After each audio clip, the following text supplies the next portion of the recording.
জনতায় আমি পারাদীপ চলে এসেছি আলিপুরদুয়ারে। আলিপুরদুয়ারে এখানে পথ চলতি মানুষ যারা রয়েছেন, স্থানীয় বাসিন্দা যারা রয়েছেন, তাদের সাথে কথা বলবো এবং এখানকার মানুষ তাদের অভাব অভিযোগ, তাদের আশা প্রত্যাশা, দাবি দাওয়া নিয়ে নেতা নয় জনতায় তারা মুখ খুলবেন। আছেন কেমন? ভালো আছেন? কতটা ভালো? কারণ সামনে তো আরো একটা লোকসভা নির্বাচন, সেই নির্বাচন এসে গেল, ভোট চলে এলো, ভোট তো দিতে হবে নাকি? অবশ্যই দিতে তো হবেই, এটা তো আমাদের অধিকার। সামনে একটা ভোট, কি মাথায় রেখে ভোট দেবেন? মাথায় কি ভোট দিতে হবে, এটাই হলো কথা।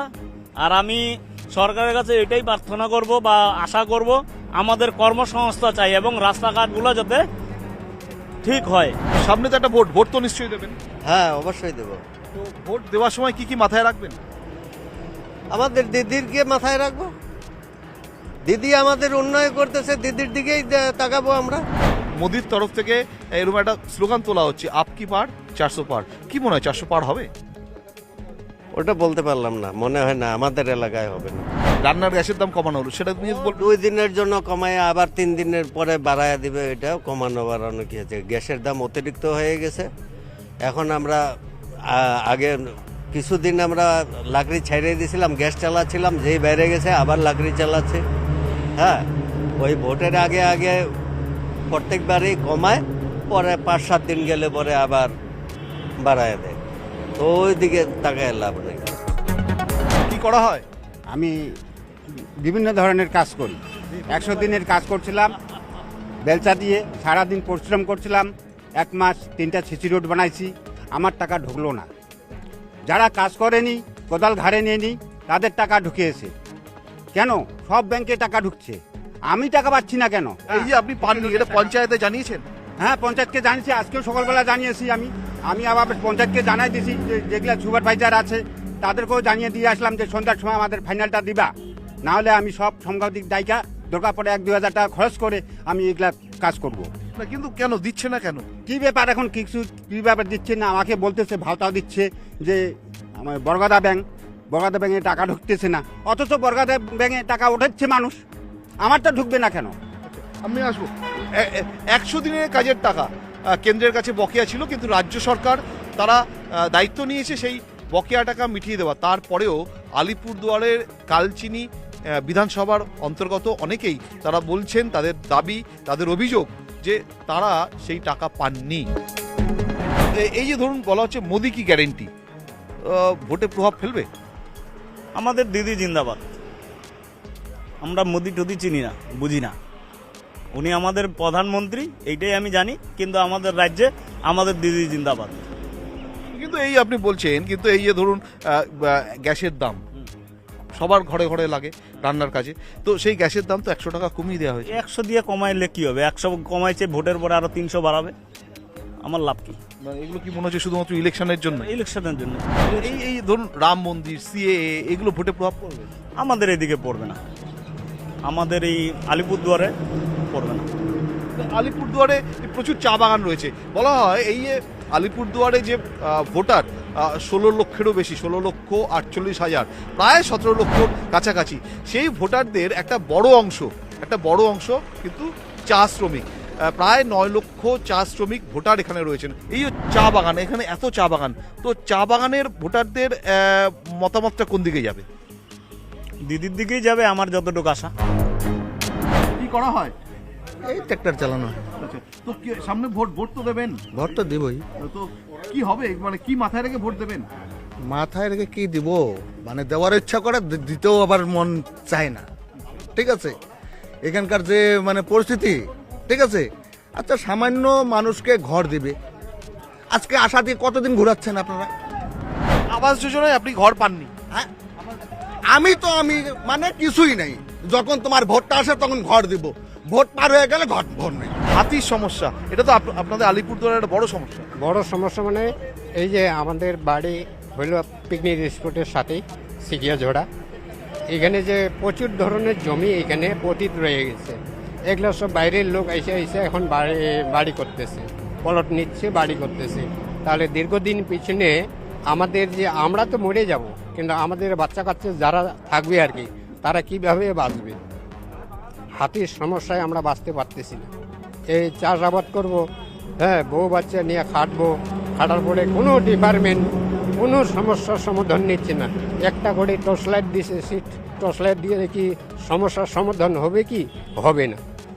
তাহলে কি করে কি করা যাবে সেটাই যদি ডিপার্টমেন্ট একটু নিত, হ্যাঁ, তাহলে খুব ভালো হতো। আপনারা বন দপ্তরকে জানান না এগুলো?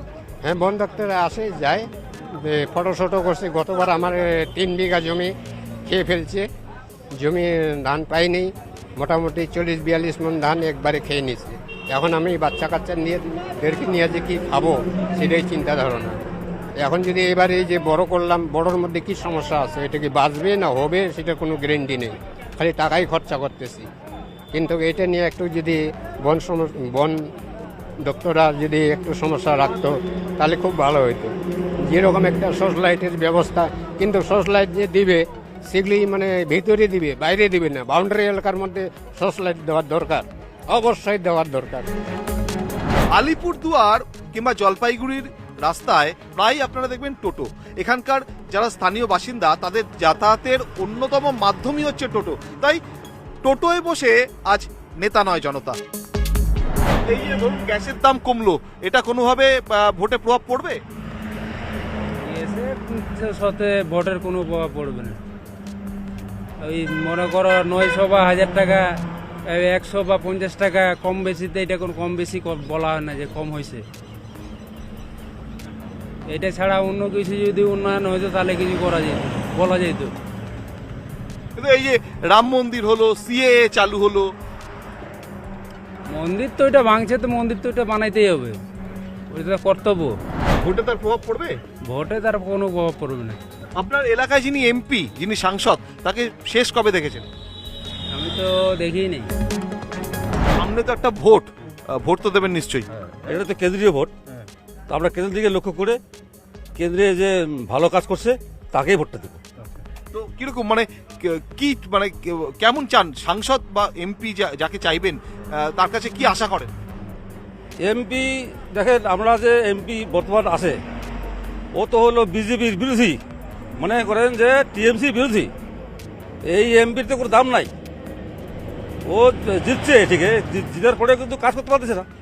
এখন তো কাজ করতেছে মানে টিএমসি সরকার, যার জন্য ওরা মানে যদি রাজ্য কেন্দ্র এক না হয় তাহলে আমাদের ওই এমপি দিয়ে কাজ হবে না। তো এবার চেষ্টায় আছি আমরা রাজ্য কেন্দ্র এক করব। গ্যাসের দাম কমিয়ে দেওয়া হলো 100 টাকা, এটাতে কোনো প্রভাব পড়বে? গ্যাসের দাম তো এটা হলো আন্তর্জাতিক মার্কেট, এটা শুধু তুলনা করা হবে না। সরকার কত ভর্তুকি দেবে এটা দেখেন একবার।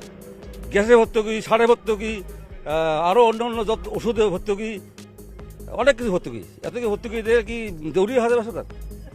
তাও তো অনেক ভর্তুকি দেওয়া হয়। ডিজেলে ভর্তুকি, পেট্রোলে ভর্তুকি, কত ভর্তুকি দেবে? ভোট দেওয়ার সময় কি কি মাথায় রাখবেন, কি কি বিবেচনা করে ভোট দেবেন? এটা যেহেতু কেন্দ্রের ভোট, কেন্দ্র ভারতবর্ষ যে ভালো চালাবে তার উপর লক্ষ্য করে ভোট দেবো। অন্য কিছু দেখবো না। এখন যখন রাজ্যের ভোট আসবে তখন চিন্তা ভাবনা তখন করবো। এই এত প্রকল্প চলছে, এত ভাতা দেওয়া হয়, কটা ভাতা বা কটা প্রকল্প আপনারা পান? একটা বউ যদি মাসে পায় 1000 টাকা বা 500 টাকা, ও স্বামী যদি বেকার হয় তাহলে 1000 টাকা, 150 টাকা, 500 টাকা কাজ হবে? তাহলে ও স্বামীর কাজ লাগবে। স্বামীর কাজ কোথায়? আপনার তো কোম্পানি একটা আসলো সিঙ্গুরে, ওটা তো ভাগায় দিলাম। তাহলে আরও কিছু কোনো উন্নয়নমূলক বা কোনো কোম্পানি এখানে আসবে? কর্মসংস্থান মানে এই যে চাকরি বাকরি, শিল্প যেটা কথা আপনি বলছেন, মানে সেটা তো দরকার। আমি ওটাতে দিয়েছি যে ওই যে লক্ষ্মীর ভান্ডার, অন্য কিছু মেয়ে ছেলে দিয়া স্বামীর বেকার হয়ে গেল, তাহলে ওটা সরকারের ঘাটতি হবে না লাভবান হবে? আপনি ভোট দেবেন তো? হ্যাঁ, ভোট দিব। ভোট ভেবে ভোট দেবেন? হ্যাঁ, ওটা তো মনেই সব চিন্তা ভাবনা হয়ে আছে। তো বিভিন্ন রকম ভাতা প্রকল্প চালু হয়েছে, কিছু পান? না, কিচ্ছু না। জুতা ক্ষয় হয়ে যায়, দুয়ারে সকালে যাইতে যাইতে, তাও ভাতা হয় না। 80 বছর 85 বছর বয়স হয়, তবু ভাতা হয় না। কেন ওইটাই তো বুঝি না, কেন হয় না। হ্যাঁ, জানিয়েছি, অনেক জানিয়েছি, ভাতা হয় না। কয় হবে না, এখন সুযোগ সুবিধা নাই, যখন হবে তখন এইভাবে মানে দিন কাটাচ্ছি, আর কিছু না। উত্তরবঙ্গের আলিপুরদুয়ারের বিভিন্ন অঞ্চল, বিভিন্ন এলাকা ঘুরে দেখলাম। সেখানকার মানুষজনের সঙ্গে কথা বললাম, তাদের অভাব অভিযোগ, আশা প্রত্যাশা, দাবি দাওয়া নিয়ে এইভাবেই নেতা নয় জনতায় মানুষের সঙ্গে থেকে, মানুষের মাঝে থেকে তাদের কথা তুলে ধরবো।